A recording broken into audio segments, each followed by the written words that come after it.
ఎవరైనా భద్రాచలం బయలుదేరితే పాపికొండలు అంటారు. పాపికొండలు కావు, మన దురదృష్టం అన్నీ అలా అయిపోయి. దాని పేరు పాపిడి కొండ. తల మధ్యలో ఇలా పాపట ఎలా తీస్తామో అలా గోదావరి ప్రవహించి వెళ్ళిపోతుంటే ఆ కొండలు మధ్యలో వస్తాయి గోదావరి నదికి. వస్తే గోదావరి ఇలా ఇలా విడుతుంది. దాన్ని పాపిడి కొండ అంటారు. గోదావరి లోపల పాపిడి కొండల దాకా పడవలో వెళ్ళేవారు భద్రాచలం వెళ్ళడానికి. అక్కడ అందరూ భయపడేవారు, పడవలు ఆగిపోయేవి. లోపల నుంచి సింహగర్జన వినపడేది.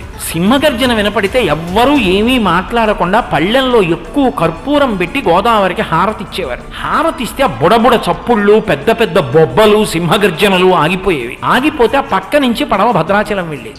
ఏంటి ఎందుకు వస్తుంది ఇలా? ఏ పడవ వెళ్ళినా వినపడుతుంది. ఎందుకు ఇలా వినపడుతుంది అని కొంతమంది ఔత్సాహికులు ఏం చేశారంటే గజహీతగాళ్ళని పట్టుకొచ్చి పెద్ద పెద్ద వలలు పట్టుకుని పడవలతో వెళ్ళి అందులోకి దూకి ఎక్కడి నుంచి బొబ్బలు సింహగర్జన వినపడుతుందో అక్కడ వలలు వేశారు.